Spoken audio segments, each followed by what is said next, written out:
Ingram Smith, Bud Elliott, back again for another episode of the Nolecast, and back again for the final position preview. So, I know I said that last night, and then we did an hour on nothing about position preview. So, to all you aspiring content creators, I would not suggest doing such a thing, but perhaps when you've been doing it for 14 years, you can get away with one or two missteps. Nonetheless, want to thank our sponsors. Really excited to have Home Field uh, back in the family, so to say, working with us. Great stuff. Was just over, saw my mom this morning, and told her about Home Field, and my mom was authentically excited to perhaps get some more sweaters and pullovers and stuff like that from them. So, great company, great product, people that we've worked with in the past and are big fans of. Homefieldapparel.com is the website, and you can go and look at a new line of Florida State stuff that was released yesterday, bud. August 23rd. They had a whole new list of things. We talked about the bomber jacket and some of the other offerings. So go give them a look. Coupon code Nolecast will get you an additional discount. And a big thanks to our friends at Homefield. Man, going to be a really good day. My younger son did not cry today at his little he goes to a little 2-a-day preschool drop off. Didn't cry. So that's let's do this thing, man. And nice. Yes, we did talk about the bomber jacket last night. Have you ordered yours yet? I have not. I will legitimately. I'm gonna need Connor at home field to like. I mean, granted, we want to sell out, but I do need Connor to kind of hold too. Yeah. I'm sure as the CEO of the company, that is his top priority right now. They're not busy or anything on that. By the way, I do actually like some of this other home field stuff. Like the Florida State stuff is for sure awesome, but I know I've gotten Mag some LSU stuff, and she wears it all the time. So if you have some non-FSU fans in your life, you can still use the promo code. Hit them with promo code one more time. Nolecast. Look at that. Just so easy. Is Nolecast easy. One word or two words? One word. One word. That's right. The Nolecast. We do, yeah. I was gonna say we got to go over branding if that's the conversation we're having. Yeah, but yeah, we said we were gonna do position preview last night, and we did an hour. I don't know. It was one of the more fun off-season shows we've done in quite a while, I think. Thoroughly enjoyable. Anytime you get a chuckle or a chance to chuckle at Miami, that'll always do well in my book. But no, man, this is a good conversation I think we're about to have. This is a interesting unit. There are some knowns, some known unknowns, and then some unknown unknowns when it comes to some of these younger kids coming in and what they might look like, although they have been very impressive in what they've done so far. So interesting conversation that we are about to have with the secondary. And with that, Bud, let's jump into it. Hey, man. I am extremely excited to talk about this group. So last year, Florida State had some good play against the pass in the secondary, and then some that was not as good. And some of that was opponent dependent, and some, was not. They made some big time changes here in the offseason, but they really have only lost one key contributor from the secondary last year, and that's Jamie Robinson, who was a really, really good player for you. Now I said key contributor because they did lose Duke Cooper, who long term I think still has some nice upside. Actually, but he did not play very well last year. I know he was hurt at times during the year, but he did allow a QBR when targeted of 99.9, which that was the worst on the team for anybody who played at least 50 snaps. So the key contributor who you lose is obviously Jamie Robinson. Jamie led your secondary run stops, led your secondary in tackles for loss. When blitzing, got home better than really anybody else. Pretty high in terms of your havoc rate generated from a DB. QBR against 26. So I know some people think he was poor in coverage. I don't think he was amazing in coverage. I think he was a very good college football player for you. We saw what he did at the combine, maybe not the most elite athlete in the country, but somebody who they're still going to have, I'm not going to say struggles to replace, but it's a challenge to replace. And he's a good player. I think he's probably better than either of your safeties right now for this season, but I'm hopefully wrong about that. Yeah. It will be very interesting to see how this transpires, what it looks like you are, breaking in, or you have the potential to bring in some newer players. The three, well, there's more than just three. The three high school kids, Hussey, Kirkland, and my man Jones. Edward Joseph, have all been very, very impressive. Joseph, I think, has a chance to play early. I referenced that last night. KJ Kirkland is one of the more impressive younger men I've spoken with in a long, long time, and is a pretty darn good football player too. I think in time, that kid will be a really solid player. And Conrad Hussey, look, man, you just wish. I mean, St. Thomas is not going to change their early enrollee policy, but you just wish you could have gotten that kid on campus earlier. He might legitimately be in a place to take snaps game one. And said that, you have Shaheem Brown and you have Akeem, don't call me Greg Dent, as your two safeties. Dent is a interesting player. At this point, kind of all the experience in the world. Has had moments where he has really flashed, and then has had moments where he's just kind of another player. So it will be. That's one of the biggest. I don't want to say question marks, because the kid's played a lot and you've got a decent idea as to what he is, but like, if this defense is going to be really good, we talked about it in the defensive line preview. It's going to start with Jared Verse. It's going to start with the position or the pieces that you have available on the interior, and how they play. But maybe I'm wrong about this. I feel like Akeem Dent is probably number 3 on that list. What kind of play do you get out of an exceptionally experienced member in the secondary? Does he flash? His high school rating is a long time ago. Not something that I think is all that relevant at this point. But do you see some of the flashes of the player that you've seen in the past, or is he just kind of above average ACC safety?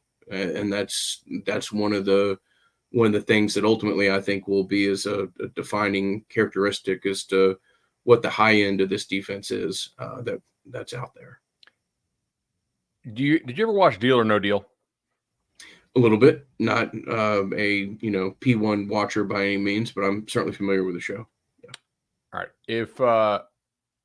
If I'm the banker, okay, Mm-hmm. and you are opening cases, Mm-hmm. you're opening cases on Akeem Dent end of season. Yeah. And I tell you, guy played 10 games Mm-hmm. or 11 games, and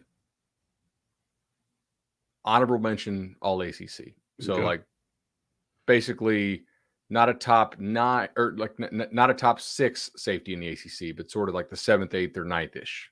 Yeah. You deal or you're rolling the dice? I'd roll the dice. I need him to be a Okay. little bit better than that. I was hoping you would say maybe even get real wild and say second team, but Okay. at least third team before I would really take that. Obviously, second team, I'd jump at it immediately.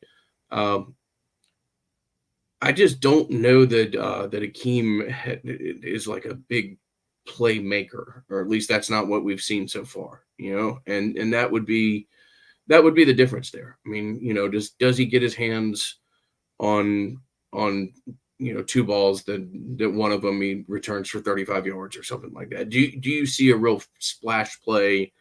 In one of your more 4 important games. If he does it against Southern Miss, that's nice, but that's not going to change the course of or outcome of a game. But does he have that moment in one of these more highly contested games where you're like, that's it, that's the guy, the guy that's been developed by this staff, and that's the guy that's reflective of all the snaps that he's taken so far. So the interesting thing is like his forced incompletion percentage is pretty close to Jamie, right? But Jamie just would catch the ball a little bit better. And when we're talking about, I mean, Jamie had 1, Keem had 0, but like, man, I kind of wonder if maybe he just holds on to the ball a little bit. Is he like, can he just change the narrative? Florida State does play in a way that protects its safeties. I think, honestly, like they've played a boatload of 2 safety shell stuff, really kind of relying on their defensive line. Now they blitzed more last year, I think, than they did in prior years. I mean, you can kind of control for opponent there if you want and dispute that, I guess. But if they get better pressure up front, like we both anticipate they will, then you're starting safety at Florida State, somebody that we're hopeful can be a kind of in that like upper quartile of the safeties in this league. I gotta think you can catch some of these balls that are thrown up and get a jump on them, right? And come down with them if you're getting better pressure up front. No, like he may not have the best breaks on the ball, but the guy's played a lot of football. If he stays healthy, I just have reasonable confidence that he's baseline decent, and maybe he'll actually like be good or very good. I'm sort of hopeful there. A guy who I think has some like really big hitter ability is Cheyenne Brown, man. Like the dude who obviously blocked the extra point for LSU, an extra point last year, which by the way should never have occurred because the ball carrier for LSU was tackled inbounds, and the clock should have run. However, because that's not a reviewable play, LSU got a free untimed down basically to score there. So it was like, oh, it's a blocked extra point, and they would have lost in overtime. Yeah, that's fair. And yes, I know LSU fumbled some punts. Got it. Cool. However, Florida State was going in to go up by what? 2 scores there when they had their own fumble on the goal line, and then you got a free untimed down and still couldn't cash any extra points. So sorry about that. I didn't realize until recently. Were you familiar that extra point actually hits the crossbar? Like that thing gets really close to going through if you go back and look at it. Yeah. It hit the crossbar? Yeah. Do you have a good angle of this? We could pull it up. No, I just watched it with I don't remember who the hell I watched it with. Apologies. But no, I saw it. I had no idea. Yeah, it gets grazed, and it now it's not one of those like where it hits where it could go either way, but it hits it. Yeah. It's pretty interesting. Man. Well, great job by Shaim to block that. A guy who, I thought played at times pretty damn well for a true freshman, and now in his sophomore year has a chance to make an impact. It wasn't targeted that often, but opposing QBR of 5. Not great for opposing quarterbacks to target him. Very great for Shaim. I think he's a dude who moves better than his size would indicate. Like that, and that's really kind of what makes him special is the ability, at least size-wise, to come down and play the run. Now he has to be more consistent in what he does, obviously, but like I like Florida State's safety tandem. Maybe I'm wrong, but I do. I think they have a decent enough safety tandem for this team to be a serious to be the favorite for the conference, basically. I also think that the new DB coach helps quite a bit here. I was somebody who thought at the bare minimum you needed to make a change at DB coach, and I've obviously said on the show that keeping Adam Fuller was a gamble. Now, probably a calculated gamble by Mike Norvell because he wants to keep the continuity together in terms of the scheme, and they realize they have potentially something special here, and we'll see how it works out. But from all indications that I've got, and unless you got something different on this, I do think that Pat and Adam are working well together right now. So that's encouraging, man. I haven't heard any behind the scenes, they don't like working with each other, they don't trust each other type thing. So that's encouraging. Like that's something you need. Something else you needed was a little bit of help at corner, and Florida State was able to find some of that with a guy named Fintrell Cypress, who was I believe first team All-ACC last year. Yeah, Fintrell was one of the higher rated kids in the portal. I just went back and watched it 3 times and can confirm that it does in fact hit the crossbar. So I'm not just talking jazz. Fintrell is a significant addition. Absolutely. A guy who played at Virginia, played high school at South Carolina, but evidently is actually from, I think, Surrey, Virginia. Transfers down to you. If I recall correctly, I think that came down to Florida State, LSU, and maybe Ohio State. So, good win there, and good to get Fintrell into the team. A guy who didn't come in spring and just dominate necessarily, but is like has all the physicals in the world, and not only has physicals, like played at a high level when playing at Virginia. So I think you can feel relatively confident that that's going to transfer over. I think a guy who like doesn't Fintrell squat like 400 or like 500 pounds. Yeah, I think they actually had to kind of back him off. Uh-oh. Graham is frozen, or am I frozen? Thought of very highly by his teammates at UVA, I know, and the same in Tallahassee so far. I think the story here is not that Fintrell's necessarily like the player that you thought he was. And look, again, the guy played at UVA at a really high level and works hard and takes his craft seriously. I think the story to an extent is, dude, Renardo Green and Jones, perhaps to a lesser extent, are really good players. And you're not just going to come in and kick them aside. I do think Fintrell is going to be a starter for you.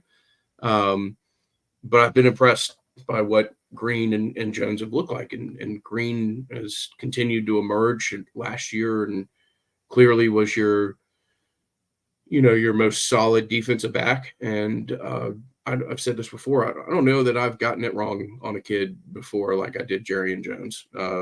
Hard worker, good teammate, hell of a better football player than I thought he was going to be. And you've got really three really solid options there just to start with. And then we start to talk about Greedy and, some of these other guys in that room. But when you take a look at the first three, really solid three. And I think Renardo Green, if healthy, is about to have a year that his name is known more than just by Florida State fans. He's a guy who could get drafted, man. Yeah. Like Renardo was a highly rated recruit, played. Injuries have always been kind of a question there, right? Now last year he actually stayed pretty healthy and played almost 600 snaps. So like that's not really bad for a year. I mean, Jamie played 761. Like that's the max on the defense. So Renardo played most of your snaps last year. A guy who does look like he has some comfort level in playing press. They're definitely different players. He and Cypress. I do think that Cypress, look, I'm not 100% convinced that Cypress will play at like a superstar level, but I am fairly convinced that he is at least like a upper corner in this league, a guy who will have a chance to be drafted, a dude who can play with some consistency, who has played a lot of football. I look at it like one of the absolute lowest catch separations allowed in the ACC. So he's pretty much always around the ball, like does not seem to get cooked very often at all. Yards per target, like well under 5, almost 4. Like that's really, really good. That's what you want. Success rate when targeted under 40%. Again, if you're close to like 50% when throwing the football success rate wise, you're basically like Caleb Williams.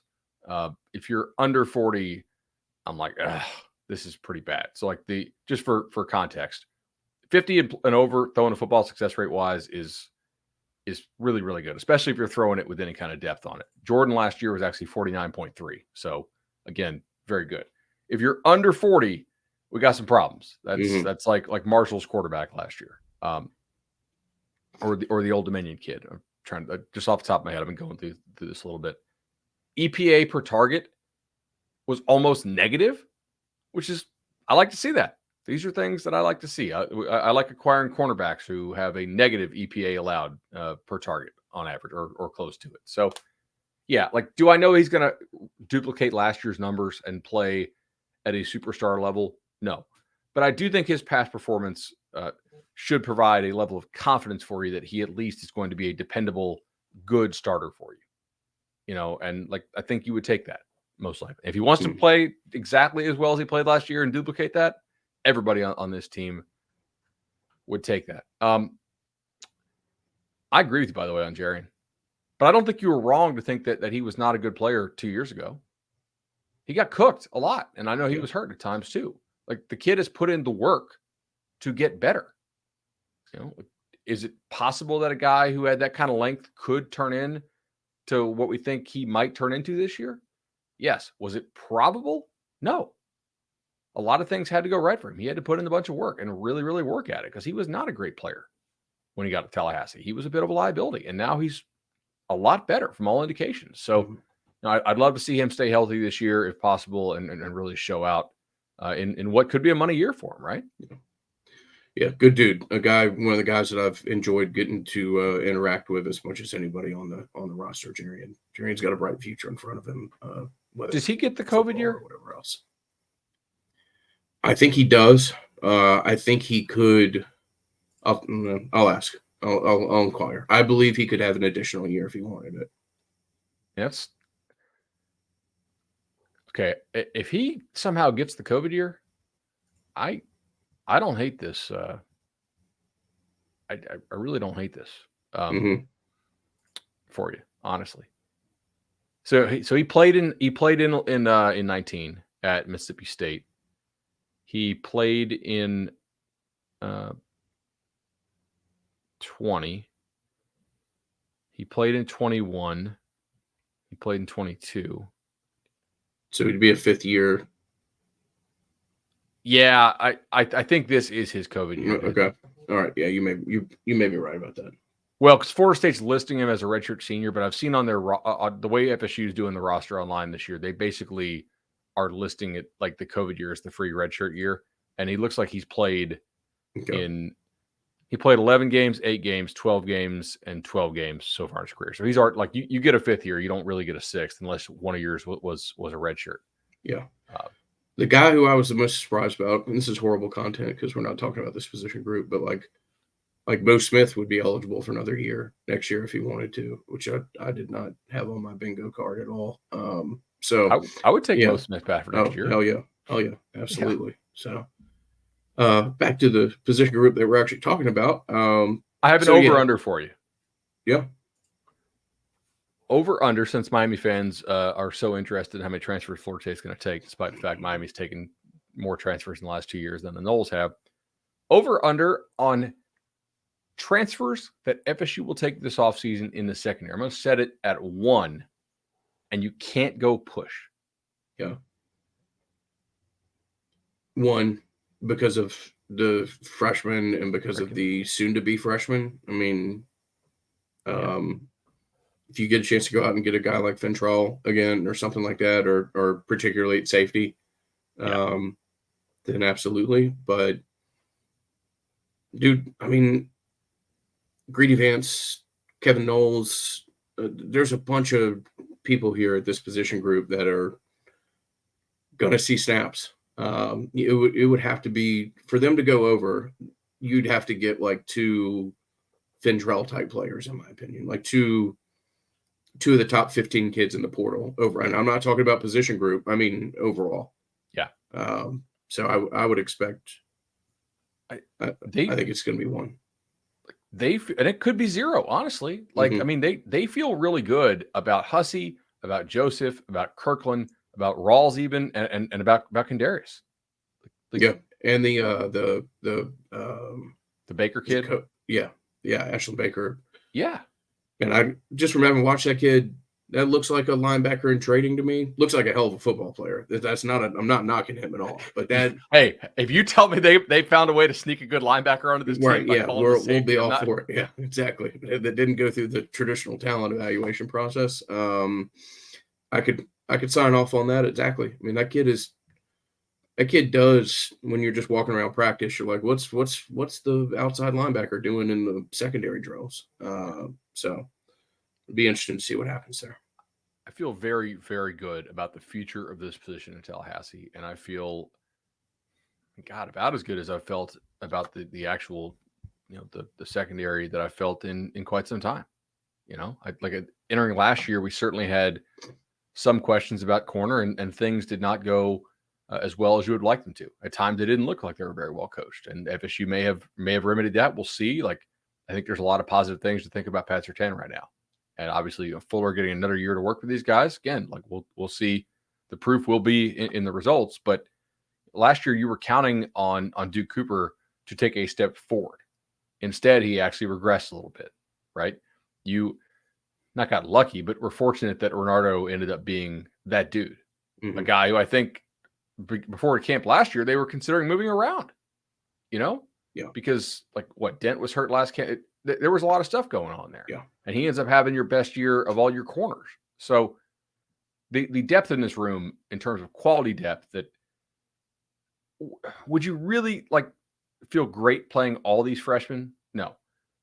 Do all of them evidence physical ability to eventually have a ceiling of an all ACC type guy? I think, yeah. You could tell me that any of these guys makes an all ACC team, any of these 5 at any point in their career, and maybe even Baker. Maybe Baker at linebacker. We'll see. But any of those 5 high school freshmen you signed, I don't think I'd be shocked if any of them made an all ACC team at some point. So you know how people are like, oh, I'd rather have a 3-star from Dade County than a 5-star from, Pennsylvania or whatever.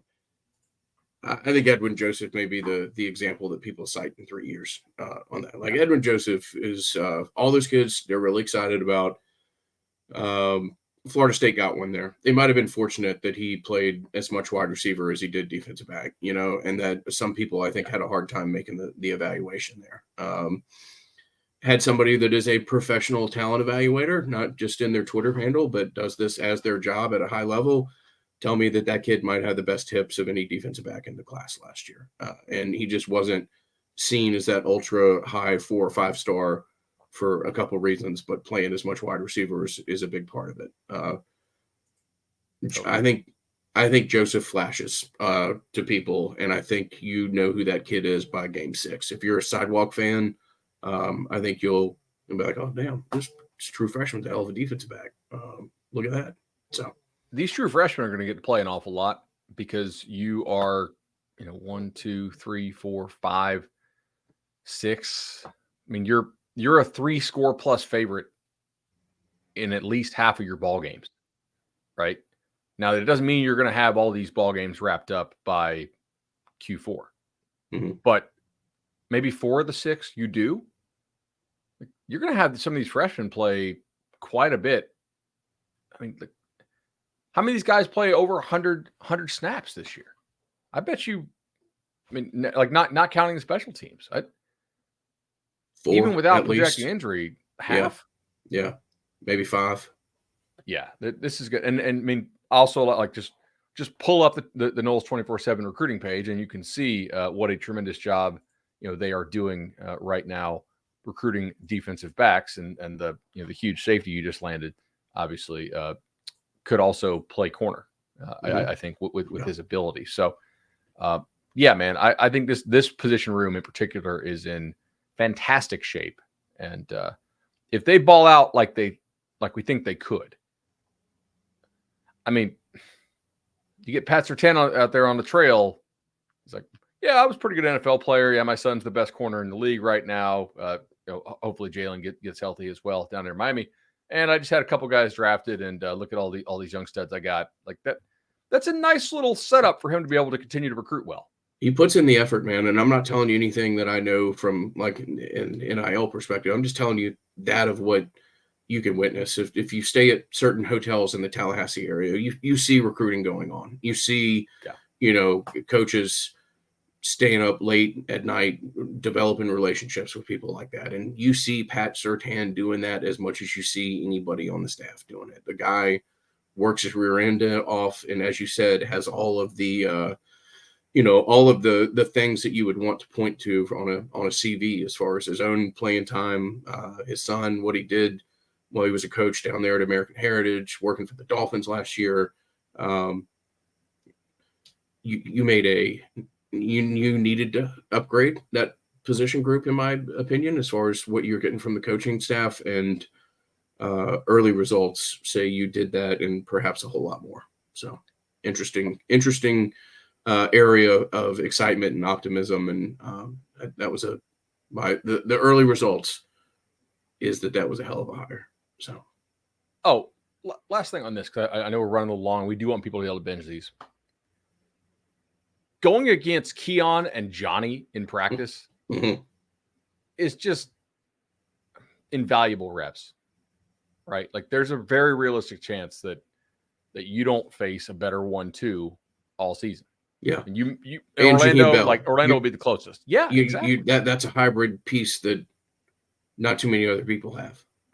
It's a great point. Absolutely. Yeah. If you came in and thinking you were hot shit as a DB, you're quickly reminded at the quality of player at the upper levels of college football when you face these receivers, and just say, okay, how much, like you internalize how much work I actually need to put in, even though I was a high level recruit, to get to where you want to go. Yeah. Awesome, man.